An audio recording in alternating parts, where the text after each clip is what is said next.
Members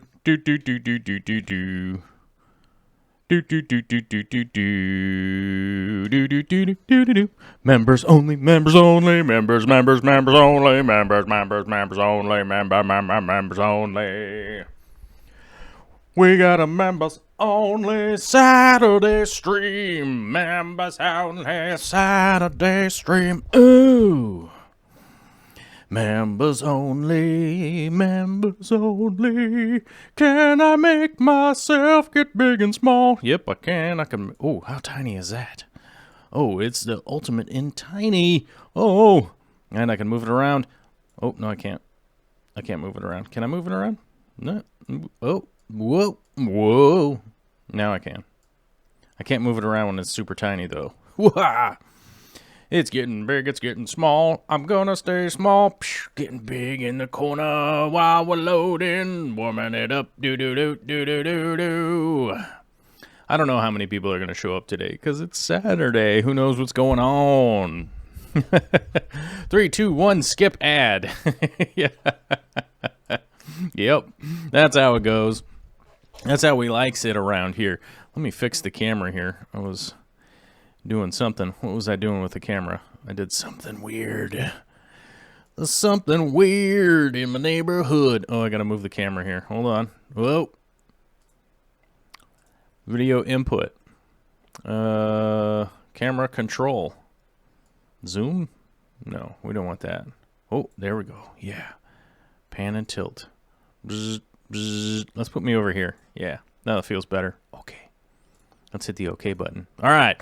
Warming up the members-only stream. This is the inaugural version. I don't really know how this works. I set all the settings to members only. I don't know what that means as far as the average person out there. Don't know, and I need to change the video resolution. It's gotten mad at me. The expected video resolution is supposed to be smaller than that. Okay, let me see here. Resolution. What do they want? 2560 by 1440. Add resolution. Oh, I can't change the resolution. It's just mad. Well, let's see what YouTube does. Because it's mad. But, I don't know. It looks like it's still going to... It looks like we're still going to broadcast. You need to change the video resolution. All right. I don't know if I can. I don't think I can change the resolution midstream. It won't let me. Nope. Sorry, YouTube. YouTube got super mad. Oh, well, either way, this is the members-only stream, and I think the biggest, part of that is that we're able to, we are able to chat with the members. Let me go to Stream Health here.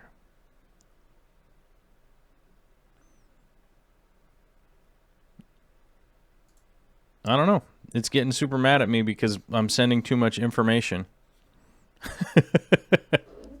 But I don't know that I want to stop the stream and then restart it just so that YouTube can get a different resolution. Yeah, well, that sounds all right. Okay. Anyhow, I'm not 100% sure how this works other than unless you're a member, you can't chat or you're a moderator. If you're a moderator, you can always be on at any time. So, yes. Moderator wrench status is a good thing. Doesn't, whoever you are out there in the world, if you're a moderator, it's a good thing. But, okay, so the topic of the stream today will be going out to all you members who have are happy to support the channel. And a shout out to anybody who's on Patreon. Before we get going with the members only thing here, there's some cross-pollination thing going on here. That Patreon is a different site that is crowdsourcing and pretty much been, even currently is what is making any of this show possible. And I am figuring out how to do some streams over on Patreon for the Patreon people. So not only streams and videos, but I do have to I have to learn some new software. So this is going to take a little bit for me to figure out. I'll do a more extensive post over on Patreon so you guys understand what's up and what the deal is with that. I do know that a year and a half, 2 years ago, I was constantly talking about there never being a paywall or anything like that for people to be able to access stuff. And it's not that my attitude has changed. It's just that I'd like to reward the people that can help reward, right? And like help fund the thing. So, it's not to like talk poorly about people that can't. That's not really what it's all about. But if people want more individual help and stuff like that, that's just kind of how it goes, So I don't know. Maybe it's like my attitude has changed or whatever. But I just feel like I'm just trying to be more rewarding to, people that help support. So I don't know. We're just gonna keep rocking and rolling on down the road here. We are up to 52 members, and I currently see that we're at like 54 viewers. So maybe everybody's here. Maybe all the members are here. I don't know. Sound off if you are a member, and we'll see what's going on. But a big shout out to Sopaloco for coming in like right out the gate, and Dwayne Perry for becoming a new member, along with Chow. I don't know how to say Chirish, I'm guessing. I think that's what it is. I think that's a capital I, or maybe that's an L. I'm not sure, but I think it's Chirish. It's got the Captain Picard avatar, so mad props to that for sure, 100%. Got to give props to the Captain Picard. Excuse me while I trip over my tongue. Captain Picard avatar. There we go. Picard avatar. Picarvatar. Yeah, welcome to the show where I make up stuff and then laugh at it. It's pretty good. It's a real like one-way street where I just kind of yammer on about nonsense. But so hopefully that is good enough message for the patronizers, right? Patronizers can get what's going on there. I will be doing some stuff over there too. And I have noticed that there are a bunch of people who have, they were like at $10 on Patreon, and they're like, oh, well, I guess I'll just go down to $5 on Patreon and $5 over here and become a member. I don't know. That's a thing that you could do if you like. If not, I don't know. It's all good. I ain't stressing, man. If anybody's you gotta come, you gotta go, it's all good. It happens. Sometimes you gotta buy baby diapers for your baby. And then, yeah. So some things you just have to get rid of. Like I got rid of cable. I don't know about you guys, but I got rid of cable a long time ago.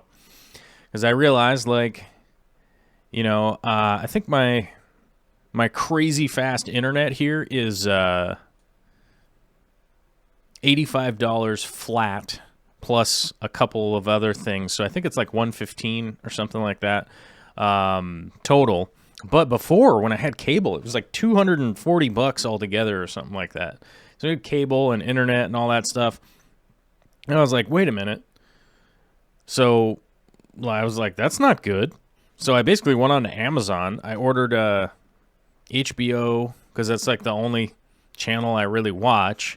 And then I bought a antenna so I could watch the Seahawks, because that's really the only broadcast TV that I really watch is like maybe the Mariners, maybe the Seahawks. Well, for sure the Seahawks. And then like maybe the Mariners or something like that. So then I realized like, oh, cool. So I just support some people on Patreon and stuff like that. Some of the creators I want to help support. And I feel like it's just, I don't know, just makes a lot more sense to me. Oh, we got a new member during the member stream. Christine Parson coming in hot. Coming in hot. The landing. I live right next to the base down here, so there's a lot of airplanes coming in hot on a regular basis, which is really screwing with my YouTube video making sometimes. I'm like trying to make a YouTube video and there's like a C-130 like coming in for a hot landing down the way. It is like It's probably like 10 miles seems like that's far. Maybe 8 miles, 7 miles from my house, but they're coming in for a hot landing. They come in low, and it's loud. Boy, I tell you. Stephen Pope says, I personally haven't haven't had a television plugged in at home in 2 years. Ooh, that makes sense. But yeah, we have Netflix, Amazon Prime, and then I ordered some TV channels through Amazon. Although I did notice that YouTube has like a YouTube TV thing now, where you could get all of the channels, like all of the channels on YouTube. So I don't know, that could be a thing someday. Who knows? I just don't even know. There's just so much programming now that I'm like, man, I just watch YouTube or Netflix or Amazon Prime or whatever. Like I think I have about, hour and a half of TV watching a day or something like that. And Vicky and I just kind of wind down and try and get the baby to calm down and all that stuff. We normally just watch some TV or whatever.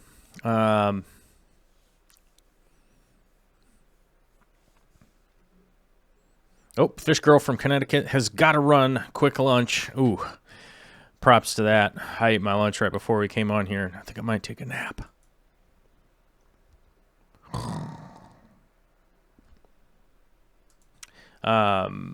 Yeah, I think Snowflake has it right here. Maybe it's just the chat is limited to members. Anyone can watch. Yeah, that's like... That's the big thing on the member stream, is that it eliminates all of the other people able to chat. So it really just kind of quantifies all of the people that, are a member, you support the channel. It's a really good time for you to get questions in and stuff. Set aside a time to come on here and talk to you guys and answer questions and stuff like that. But we do have a topic today that I do want to get into a little bit, and see if we can't run through some of that, because of the rare plants. Rare plants, I think, are continuing to be quite a confusing topic for a lot of people, and it is a little bit confusing. I think it's a little bit confusing to people about how it's a little bit confusing, I think, to a lot of people about like how or what qualifies as a rare plant, or how does a plant become a rare plant, or how do you take a consideration of, do I have a rare plant or not, or what to do if you do have one. So first things first, there's 3 things. I don't know why I said first things first. Sorry about that. But there's 3 things that are important as far as like qualifying, a qualifying situation with a rare plant. There's basically 3 things that you're kind of looking for. The geographic difficulty in order to get a plant, for instance, and the way to explain that would be like Australian plants. Plants don't really get to go in or out of Australia, so it is difficult to get a lot of plants in and out of there, mainly because they've destroyed the ecosystem with things coming in. And so they pretty much just go, look, nothing in or out. All right. So from time to time, you get certain plants that do one way or another get allowed to leave. Hopefully it was legal, the Eriocallan species would be a great example of that. A lot of those are from Australia. Some of them Papua New Guinea, which Papua New Guinea doesn't necessarily have as many restrictions as Australia, but you think about a continent out there, you're going to have to get it on a plane, mainly because of time constraints. If you put it on a boat, it probably would be completely melted by then and not survive, in the dark in a box for 2 months, right? It's probably not going to make it. So the geographic concerns is more often than not one of the big issues. One of the biggest issues with finding identifying something that might be considered a rare plant, whatnot, and that, is just that you just can't physically get it. You just can't physically get it from anywhere, even though you might know that it exists. For like a good example would be like maybe you were looking at some aquascapes in Vietnam or something, over in Asia, and you're like, oh, I really want that plant. I figured out what plant that is. and I really want to get it. And then you're like, oh, no, I can't. Because those guys are getting it from somewhere that is, geographically really difficult to get to into your hands. You'd be like, I'm out here in Oklahoma, I'm trying to get this plant, and I can't get anyone to send it to me because of that. The second thing that would typically lead to something being considered a rare plant would be the conditions that it's grown in. And I'm going to stick with the Eriocallan as my air quote rare plant, right? So the Eriocallan, which are normally referred to as Erios, and let me see if I can't find. Let me make sure I'm spelling this correctly. I'll have to double check that I'm spelling this correctly because it is a bit of a weird spelling. Aereo. Yeah, here we go. So, all right. So, Eriocallan species, Vietnam. Now, I've got it written out here. Let me throw this into the chat. Paste. Here we go. So, this is probably the most common of them. It's one of them that I have. And I can't figure out... here we go. This one right here is typically called the blood vomit for whatever reason. I don't know why. But the Australia blood red is kind of a good one. But the specific family name on it is clearly Australian because it's here. It is right here. Eriocallan copy. This one is actually, you can tell, is Australian because you can see the family name right there is clearly like somebody from the outback threw a bunch of Q's and Q's and P's and a bunch of stuff, and I'm not even going to try and pronounce that one, right? Oh, there's not even a P in there, but you get what I'm saying. So one of the reasons that these are so rare is because of the conditions that they grow in. So this is the second part, would be the conditions that something grows in. Something growing in a very, very strange water conditions is more than often very difficult to get over the geographic part, which is the very first part, shipping it somewhere, getting it to another location, something that comes out of a very specific water, whether it be acidic or basic, one way or the other. If you think about it, like maybe something grows in 5.5 pH or something grows in 8.8 pH, right? Those are typically going to be the plants that are very difficult to ship. So anything that's farther off from 0, right, which in the pH scale, essentially 0 is 7. 7 is the neutral, right in the middle. So anything that is, basically right at that, I said 0. 0 is wrong. Neutral. I want to say neutral, 7 pH. That's going to be the easiest stuff to ship. So you start to think of like, Anubias plants that are all just happy to be at neutral. And a bunch of other plants that just like to sit right at that neutral mark. Anything that is way up or way down on those, basically on the pH chart, is something that's going to be pretty difficult to move around. So something that needs a ton of CO2, something that probably needs a ton of light, that kind of stuff, is going to be more rare because it's difficult to ship them around, it's difficult to keep them, and it's difficult to hold them for any period of time for anybody that is, might be a plant farm or a greenhouse or a nursery or whatever you want to call them. Any of those locations are going to essentially have a problem with holding on to those plants. So the condition-based stuff like that is going to be very difficult to find also. You start to take into example like a HC, like the dwarf baby tears is what we normally call them in the United States. But like you take dwarf baby tears, they need a good amount of light, they need a good amount of circulation, they need a good amount of CO2, and they're not necessarily super high demand in nutrients and stuff. But if you take away like 3 of those main things and stick it in a bag and the temperature's a little bit weird and this and that, just basically going to melt, and you're going to send out some stuff that just isn't going to work. So a lot of nurseries and plant keeperies and stuff like that aren't going to be able to, spend the money to maintain those conditions if they're really far off, which is one of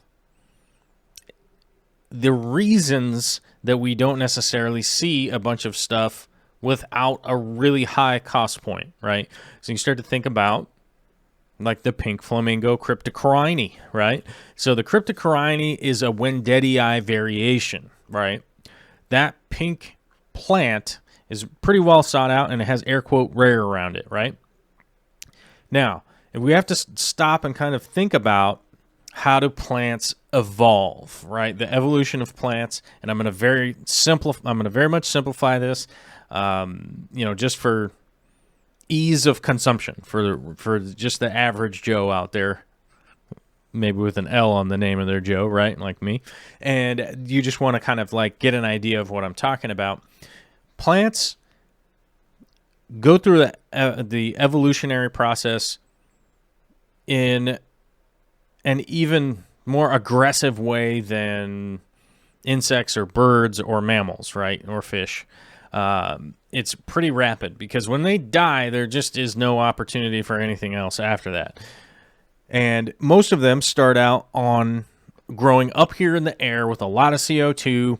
It's really easy for them to grow. They just get direct light hit on them, and the photosynthesis is super easy for them. And there they are, sprouted up and whatnot.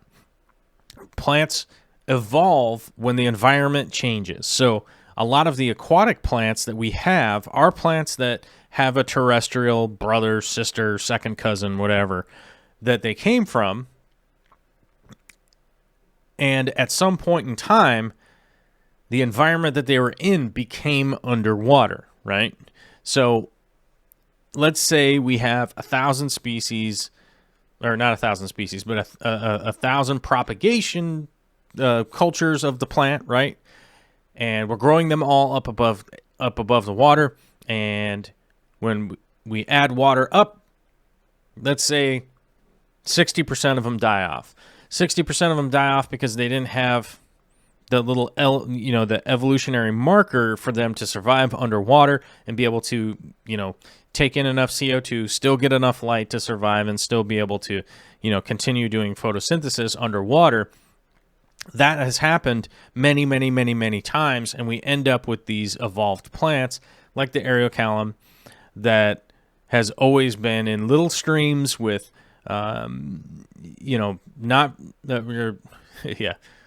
little fast-running streams with shallow depth of water. So they're looking for that light spectrum that's not filtered a lot through the water, and plenty of nutrients and stuff like that with a sandy bottom and sandy bottom.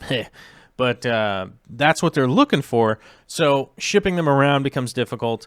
Maintaining them that way because the marker that they've carried on is the marker for growing underwater. So as soon as you take them out of water, it becomes difficult to move them around. Hopefully that kind of explains that a little bit. Now, as generationally, as these plants continue to go on, the number of them that can sustain, right? So moving from seed, right? Now they're underwater, and let's say 60% of them died, so we've got 400 left. Let's say only 50% of them are able to reproduce next year or going into the next season. So they all send out their seeds. They don't make it underwater. Maybe half of them make it.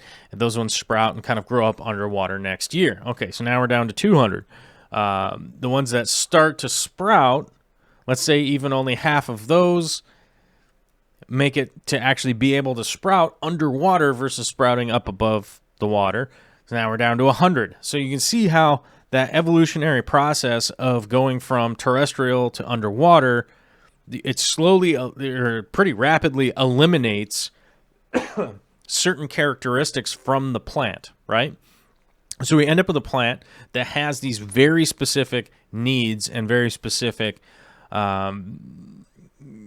basically genetic markers would be the easiest way to kind of stay on track here and not get totally sidebarred. But it really eliminates the plants that are able to really, like, oh, we could hang if you just took us out of the water and threw us in a bag and shipped us to the other side of the country, because that elimination process is really rapid. And an easy way to describe that to the average fish keeper would be, if we notice that guppy breeders it's a perfect example. If you've ever seen the guppy with those crazy arched backs, right? And that's like normally only like a 6th strain, 7th strain, something like that, of a very selectively bred guppy. You end up with ones with malformities. Something that's even broader to understand would be that humans start breeding bulldogs, right? Bulldogs would be a good example of this. They're like selectively breeding, and now you're only like 10 generations down, where you have a bulldog that used to live to be like 14, 13, 12 years old. Now they only live to be 5, because you've really eliminated some of that genetic variation that, made them such a durable animal, right? It doesn't actually take that long. With plants, it's a super rapid process, and then it really streamlines that plant genetic variation. The way that this correlates to the rare aquarium plants would be the what is it called? The pink panther, what are we calling it? The cryptocrine, I don't know, pink panther? Is that right? What were we calling it before? Oh, I totally forgot. What is the what's the Dennerley name for it? I don't know. So I'll just call it cotton candy? Cotton candy, maybe? Somebody's going to know. Somebody's going to know. Let me see. This keyboard. Cryptocorani. Flamingo. Pink flamingo. There we go. Thanks, Alyssa and Candy. Okay, so the pink flamingo. Now, as you know, Cryptocorani wendetii is a pretty easy plant, whether it be the Florida sunset variety, whether it be the green variety, the bronze variety, I don't know, whatever. There's a whole bunch of different kinds of wendetii. That's the Cryptocorani wendetii. Then blah, blah, blah, blah, blah, right? Whatever's coming after it is generally like, this one's green, this one's yellow, this one's red, this one's brown, this one's whatever, right? Now, that wendetii still has a pretty wide berth as far as its genetic variation going on, because it hasn't been even eliminated even further than the typical plant that has converted from terrestrial to submerged. And now, the Cryptocorani wendetii pink flamingo is what we're calling it, not pink panther, pink flamingo. Now, I talked to Stefan Hummel about this in person. I lost the audio like a jackass, and I'm very sorry to the YouTube community. It's Murphy's Law, like when that stuff's going to go wrong is when it's going to go wrong is at the most important time. And I just unexpected that batteries failed. And I'm still sad about it. I have to fly all the way to Germany to try and get that interview again. And I don't know if that's ever going to happen again. It's upsetting, though. It is upsetting that I didn't. Anyhow, I'll try to relate it to you guys a little bit. Now, the Cryptocorani wendetii that they have there, they have like 3 varietals, I think. I think they have the bronze, the green, and maybe a red varietal, right? And they grow them all. They do a tissue culture start, all that kind of stuff, but they do grow them in their greenhouse, which is up in the, they have the water base. The plants grow up into the air. They have the beautiful greenhouse roof where the sun comes in, so they get to utilize the sunlight. They get to utilize the rainwater. that they have this giant cistern. I think they said that holds like 2 million gallons. They collect rainwater. They cycle that back into their thing. Very interesting system. I'm going to be building a really tiny version of it here. I think total like 1,800 gallons, or I don't know, maybe more. I don't know. We'll see. But they have all of those Wendetii growing up above, up into the air. So they're doing pretty well. They're propagating, they're growing. And they notice, oh, look at this one here. Look at this one here that is growing. Looks kind of weird looking. Looks a little variegated. It's doing something different than all the other ones are doing. It's got a little weirdness to it. So they took that tissue culture, reproduced that, then tried to get them to grow. But they've narrowed the genetic line. It is so thin at that point that you really have just this one, you have this one thread of a shoot off from a typical plant. And they've narrowed the genetic variety down so refined to that point that this thing doesn't convert very well. It doesn't do much very well because it doesn't have that genetic variation to be like, oh, I can reproduce in XYZ water conditions. So we end up with the third part here is propagation. Now, the cryptocrine Wendetii pink flamingo that we got going here, this is a perfect example. I've got it growing. I've got it growing well. There's no reason that it shouldn't be, fully established, fully growing, fully rooted, doing da-da-da-da, and sending out new plants. But here's the problem. The third piece of the making a rare plant is that it doesn't propagate very well. And one of the big reasons for that is that it doesn't have that genetic variation, right? It's not carrying a bunch of markers in it in order for it to send out new information to the new plants because of just the refinement of that material that it's got going on, is that it's just been refined down so small that it just doesn't have the like, oh, well, the light spectrum's a little bit different. I'm going to send off some genetic material in my new plantlet that I'm going to be sending out to be able to just pop right out and be ready to deal with this, typical lighting condition that it's under all the time, or like the water condition that it's under all the time. It's not propagating very well, and I haven't figured out what the trigger is for it to get it to propagate yet. And I could bug the guys at Dennerley, but even a big company like that, they're still having issues propagating theirs. So they've got X amount of people working on it. I don't know. Maybe it's 20 people. Obviously, it's not the only plant that they're working on, but they've got a bunch of people working there. They've got a big facility there, and they're working on it, and they're continuing to have issues. I know Tropica is having issues. I know, there's a lot of companies having issues that are trying to replicate it, and that is generally the Achilles heel, is going like, gotta figure out what that one element is. What's that one element that's really causing the issue? So, as a good example, I recently was talking with one of the plant keepers, plant growers that I talked to, and we were discussing the Styrogine repens, like why I've been having problems with Styrogine repens and what was lacking. And I'm trying to find the let's see, all-in-one fertilizer. What do we got here? I want the image. I want the label. Here we go. I think this is the label. Well, this has a...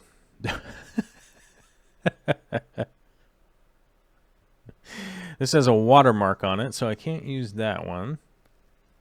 Oh, here we go. I can't zoom in on the label? Is that the best we can do? I wonder if I can screen capture this. Let me see if I can screen capture this, guys.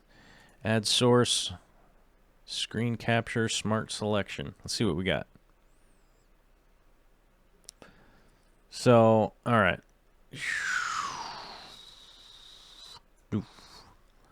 that going to work? Exclusive window capture. Okay, that's what I need to turn off. I don't think that's going to work. I don't think anybody can read that. I can't even read that. I wonder if I can do this. I wonder if I can zoom in. Let's see here, guys. Let's see what we got. If we can zoom. Where's the zoom button? That's going to take a second. Whoa. Whoa. Whoa. Okay, that's not it. Effects, file, shape, color. This is where it gets really good, guys. No, I don't have a zoom. Okay, but I'm going to leave that there for a second because that's actually what I'm going to talk about here in just a second. In regards to, I was talking to Travis. Oh, I can't move this because it... sometimes, man. I'm going to turn that off then. Never mind. We're going to talk about that in just a second. I'm going to have to save... I'm going to have to download this image here. Save image. Whoa. Did it open it up in Photoshop? Oh, that was completely unhelpful. Oh, here we go. Okay. I've got the file open already. Just have to go here. And let's go add source. Media file. So I need to go to drive H. Over there. Oh, that file. And this file. Easy green. Okay. Open. All right. So maybe we can zoom in. Can we zoom in on this? No, I don't think we can zoom in on this, guys. Completely unhelpful.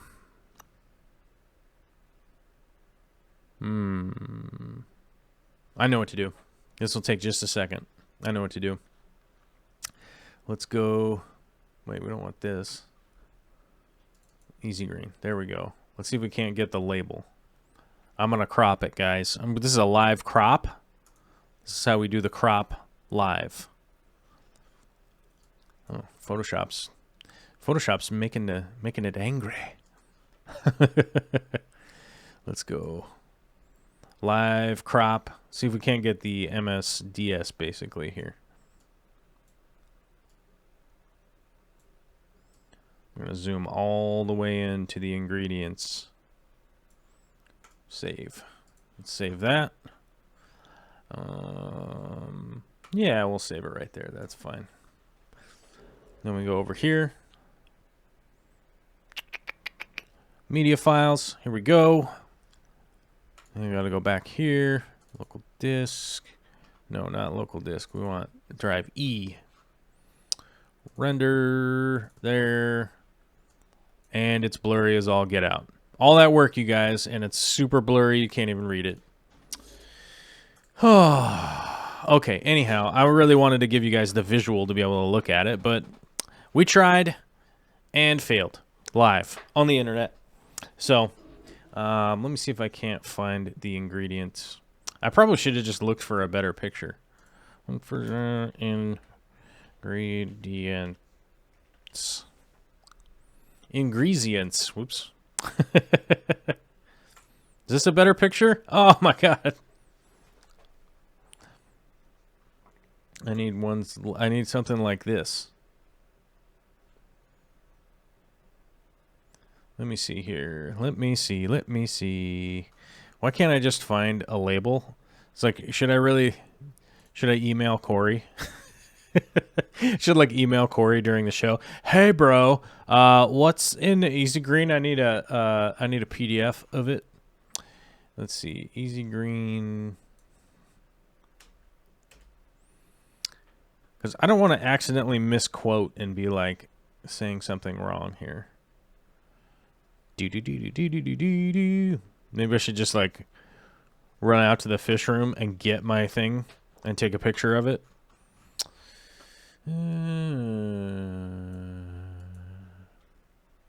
Maybe I should just look up the MSDS, right? I think that's maybe what I should do. Yeah, somebody said MSDS. I think they still call them that.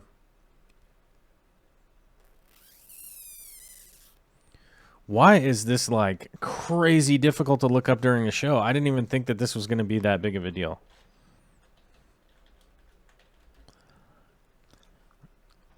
Green, aquarium, coop.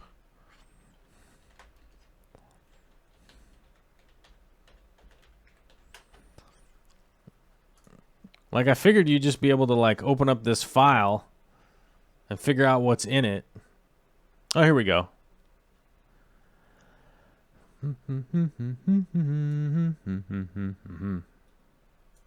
Okay. Anyhow, let's get back on the topic. Because I am over here, like, just trying to Google the MSDS sheet. Christine says they're now called safety data sheets. That's right. Yes, they took the material off. I'm not 100% sure why. But anyhow, the reason that I brought that up, I was just going to show you guys the what's in, basically what's in Easy Green and what has been considered a big benefit so far.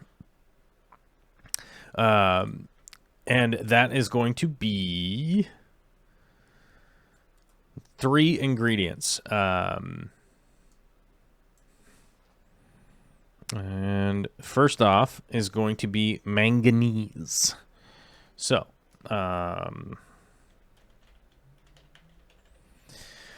we end up with manganese. I believe it's manganese oxide. I could be wrong, so don't get mad at me. But I believe that the negative ion on it is an oxygen, which would make it an oxide, I think.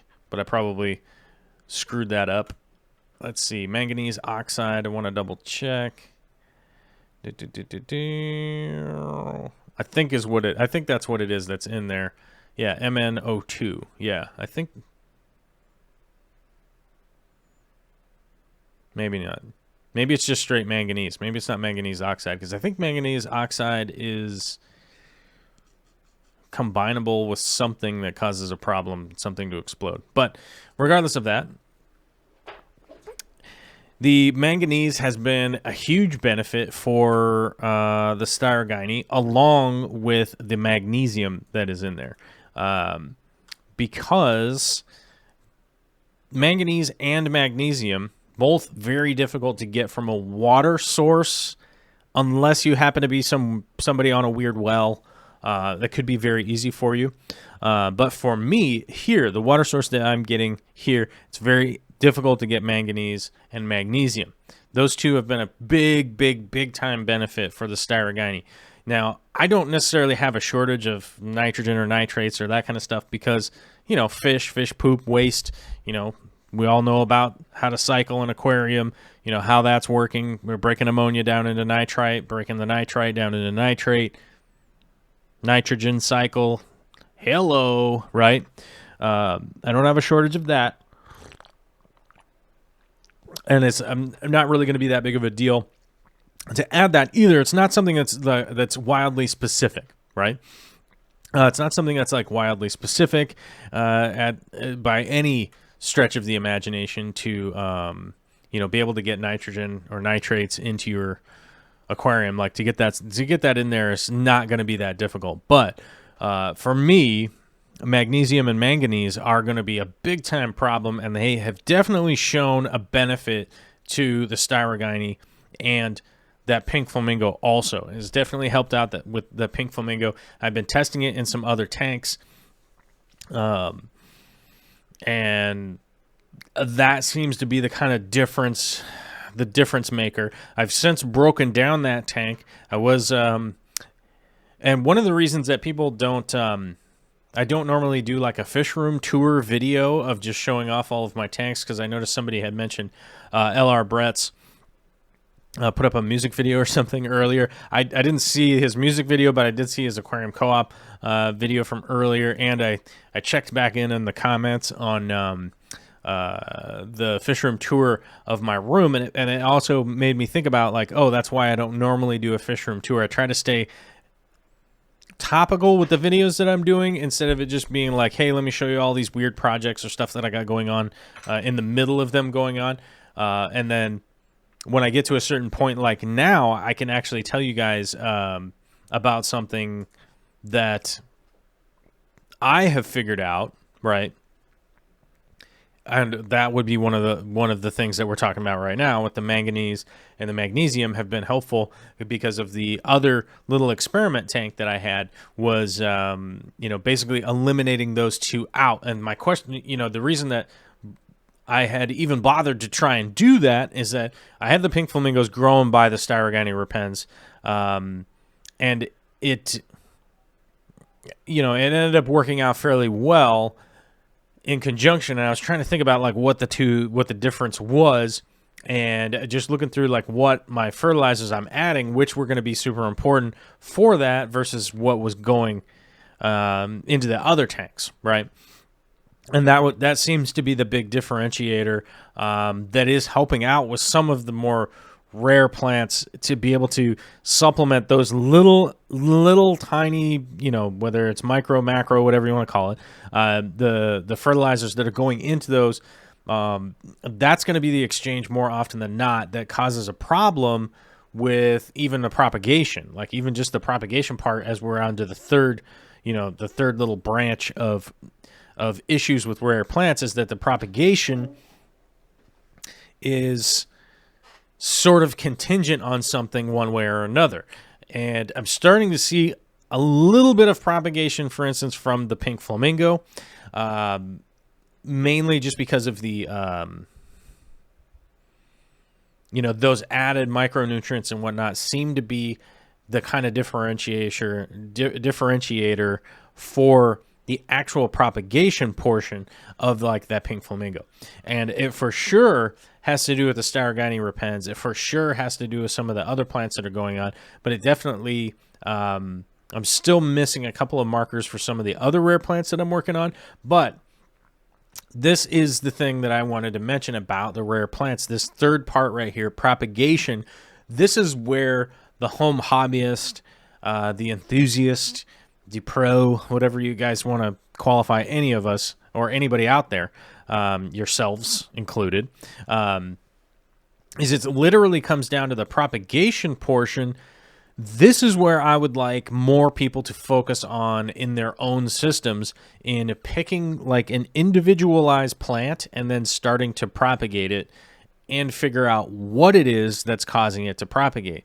That's the real key that can really be helpful moving forward with a lot of plants out there and stuff.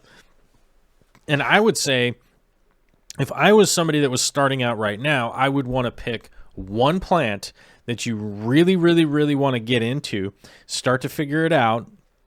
Like a good crypt right here would be like the Albida red tissue culture, right? So the Albida red is a straight up tissue culture. It is 100% just like the pink flamingo, right? In the fact that it is something that was grown in a greenhouse. Somebody found it and they were like, oh, look at this.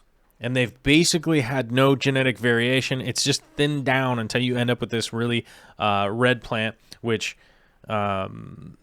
is pretty interesting. The pH is got to be a little bit lower on it. The light has got to be kind of low on it.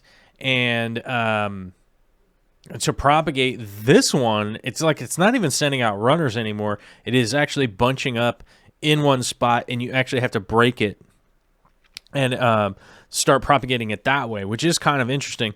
But if I was somebody who's out there, like let's say you're in Ohio or something, and you're like, I want to get into rare plants, what I would do is 100% avoid collectoritis. And by collectoritis, I mean a planted tank that has 40 different species in it. You keep buying different stuff, and you keep buying different stuff, and you keep buying different stuff.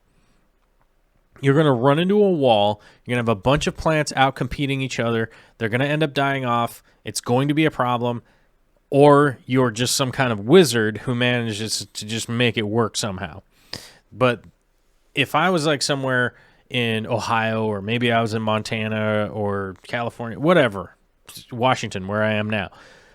And I wanted to start getting into rare plants. What I would do is pick your favorite rare plant and start, maybe order like 10 cultures of it, 5 cultures of it, something, 5 pots of it, whatever you want to get, and then start to replicate that plant and replicate it and figure out the key to it to actually propagate.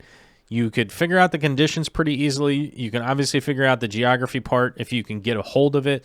The easiest way to get a hold of it is find somebody else who's nerding out over a plant, has a bunch of extra stuff, and then get it from them so you can figure out each portion and then figure out what the propagation key is, because that's what's really going to, bring the A, B, and the C together to where you're at, and then you can be like, oh, I'm the guy who knows how to grow crypt parva, right? Like really, really well. I know what the key is to try and get the propagation part, because the propagation part is going to be the most difficult path to get through. Stephen Pope says basement tomatoes. Yeah, you could really get into basement tomatoes and maybe start your own business. Yeah, you'd have to move state, though, depending on where you're at. You have to go to like Colorado or Oregon or Washington or whatever and get your business license and be legit. You can do basement tomatoes out there in the world these days.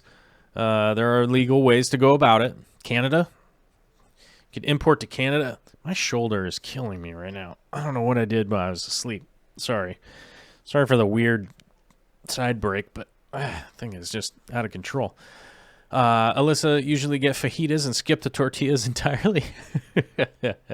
But I would say, because this is the member stream, I wanted to try and highlight what everyone could do in order to get involved into rare plants. Now, somebody that's my go-to would be Tom Barr. Tom Barr is a guy that I could be like, hey, I'm looking for this plant. He'd probably know where I could get it, or he might be growing it himself. But it's also one of the things that he and I spoke about in person. We were talking about some of his tanks. He has all these like little, it's not even a lot of tanks. It's like 5 or 6 tanks out in his garage that are all like just lined up against the wall. Those are just his propagation tanks because, essentially he's doing the same thing. And that's the thing that I used to do a long, long time ago to try and figure out some really specific things with what plants I was trying to grow and whatnot. And my advice to all of the, this is like the members only stream. If you got the jacket, right? You would basically want to start out with one and really start to figure out the propagation key, because it is fairly simple to look up, what's the pH, what's the water temperature, where did it come from, how much light should it have or not. That stuff is pretty easy to get a hold of. But if you're the guy that knows, I've got to raise magnesium or manganese or anything else with the M that starts at it, right? I've got to raise that up to X%. And that's what really kicks off the propagation, because that could be the one thing that is missing from the everyday growth of that plant in order to spring it into propagation. That really, personally, I think that's the key, and I think that really is the direction that anybody should be going in, especially because you could get to the point where, you start to amass something of good value, and it is potentially something that you would be able to at least, pay it forward, I guess, if you wanted to be looking at it that way. But if you also wanted to physically pay for your hobby, I would say that that's probably the best route to go. And the reason for that is that you could really propagate something that you'd be able to move fairly easily, and without having to focus too hard on it, because you've definitely figured out the key, right? So that's my advice. If you're trying to do a rare plant, you're trying to get into rare plants, and you're trying to figure out what you're doing, that hopefully gives some kind of explanation. I realize I always ramble on and get all zigzagged out into the forest of thought and get lost.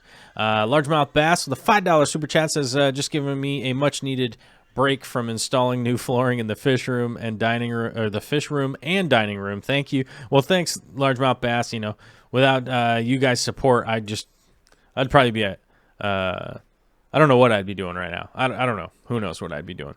But hopefully that's some like reasonable advice that maybe kind of not necessarily like changes whatever you're doing, but maybe it kind of changes your thought process of the direction of where you want to go. The reason I bring up Tom Barr, he is definitely one of, he's a plant biologist, whatever that's called. I don't know. There's a name for it. He's a plant scientist. He's a science man. Fancy pants science man. And that's one thing that he and I have spoken about in the past on numerous occasions is that, just some simple propagation tanks. They're really easy to set up. You don't even really need to worry that much about filtration. You could even just really, have a little bit of soil in them. And when I say soil, I mean aqua soil, something that is decent.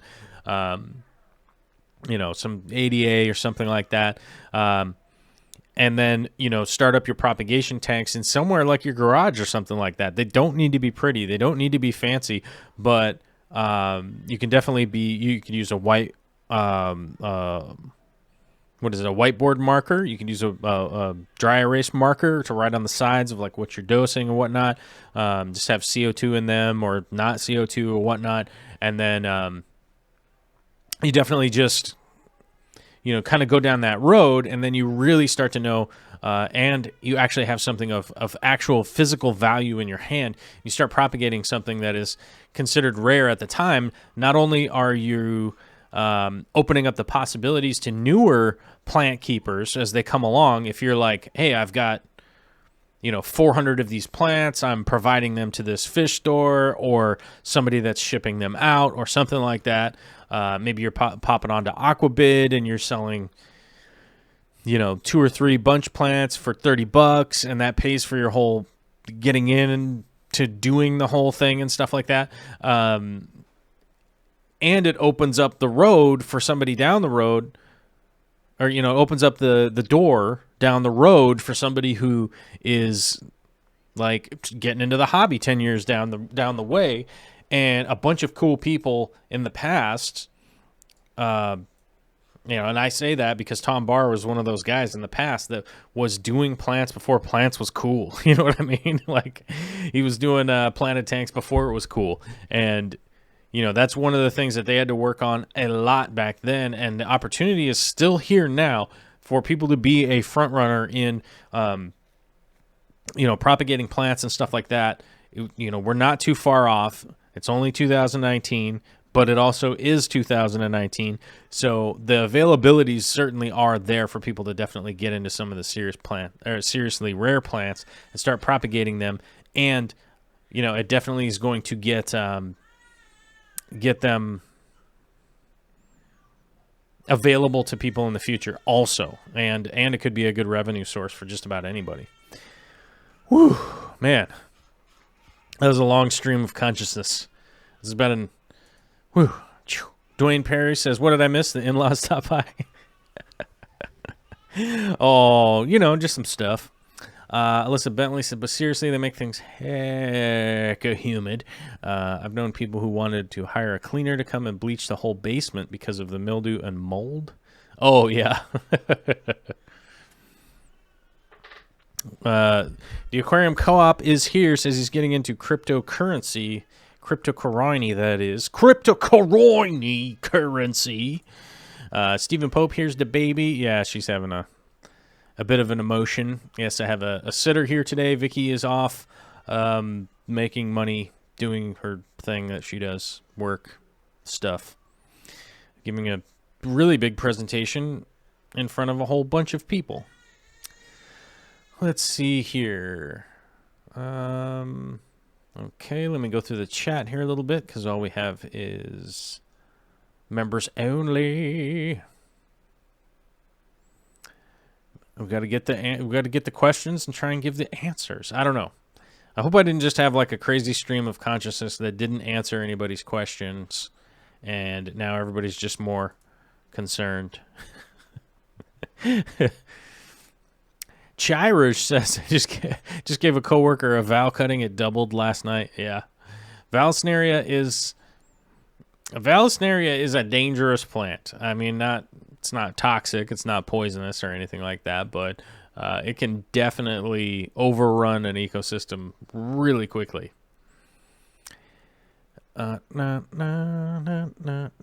Snowflake is saying, looking for recommendations on my Val. Had it for a few months. No significant growth. No runners. Low-tech setup. I would consider your light timing and your possible temperature. Those are... If somebody's having a problem with Vallisneria, that typically is the problem that I've noticed. It is...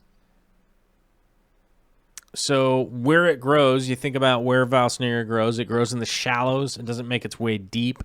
And if it does make its way deep, it is reaching for the top. So you definitely want to make sure you have a penetrating light. You know, it doesn't necessarily need to be the fanciest light in the world, but you definitely need something that will...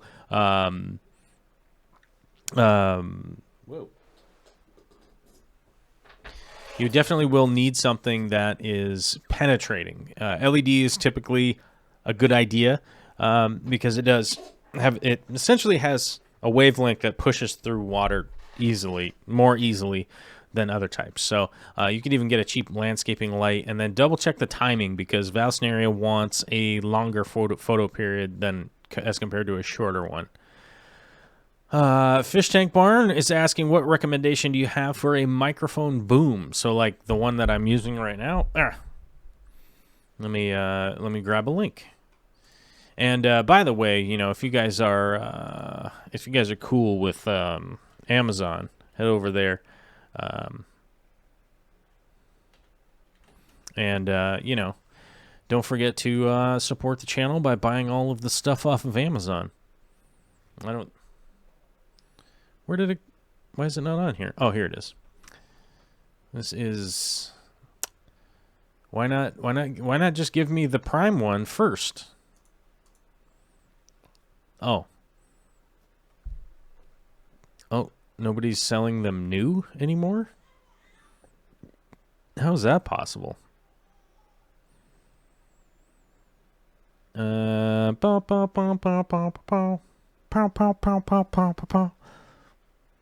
Oh, here it is. This one is the knockoff Rode. Do I think it's as good as the Rode? It's probably close, and it's half the price, about $50. That one's pretty reasonable. It's not necessarily as good as the Rode one, but it's probably the route you'd want to go. Hopefully that's the boom arm that you're asking about. Let's see. Yeah, that should be that. Let's see if we got any more questions here with my baby crying in the background. Probably got to go help Sam out. Let's see. Might guess wood. Candy overhauls the red light coupled with the electric bill from the fish barn would raise suspicion. Oh, if you're growing basement tomatoes in your fish barn, I do not recommend that for anybody, by the way. Do not illegally grow the basement tomatoes. It is not a good idea. You could definitely get into some trouble, big time. And it's not even like little trouble; it's big trouble. Not to mention the violence around it too. It's not typically a welcome invitation. Chirish says, I like the dynamic with your channel and Corey's. Oh, thanks, man. People get all upset if you lift your plate. Generally, I don't invite those people back to my house. Oh, if you're going to be eating tacos in the bathtub? Okay, don't eat tacos in the bathtub. That's just weird. Speaking of rare plants, I need to trim back my stems to let my Kleiner swords and cool crips get light. But I want my endlers to try and have fry. Survive the Apisto pair. What to do? Move the endlers. Alyssa, yeah, I would probably move the endlers. Anyhow, all right. Seems like people don't have a ton of questions, so Q&A. Q&A'd. All right. I got to get back to work on the new studio. I have to finish that up before we get our next guest on the typical live stream. Little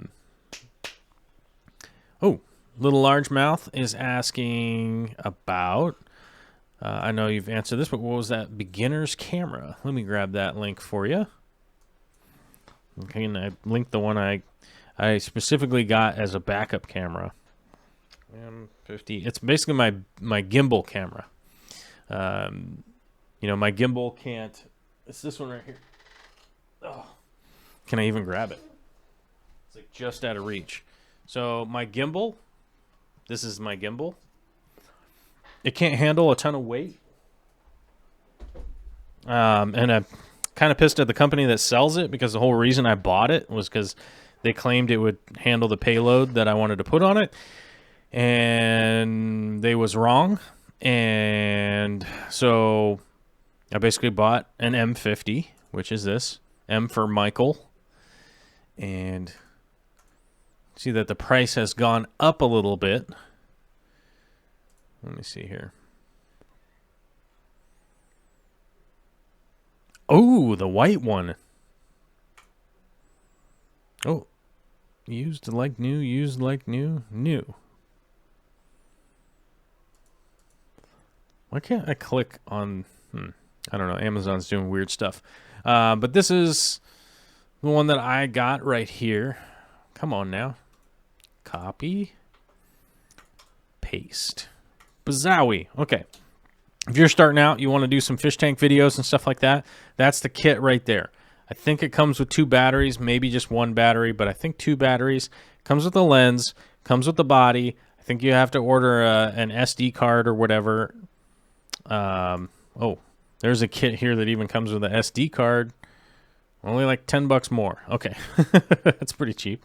But feel free to check out that camera if you like. You can expand it later on with different lenses and blah, blah, blah, blah, blah.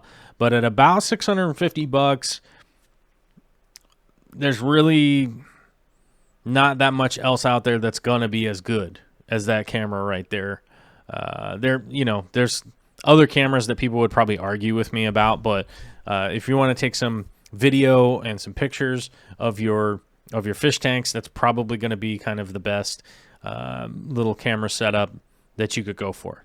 There's obviously cheaper stuff. There's obviously more expensive stuff. I would say this is right in there of like you're a beginner and you want to also do other stuff with it, take pictures of flowers and dogs and whatever. You'll be able to do all of that kind of stuff. So that camera can definitely handle it, and it has an audio input, so you can actually put a microphone on it, all that kind of stuff. So you can do all of the things most of the pro cameras can do, and yeah, so it's the one that I would probably recommend. Ooh.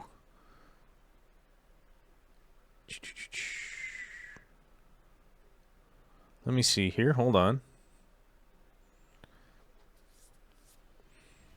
This is intriguing. This kit might actually even be better right here. Here we go.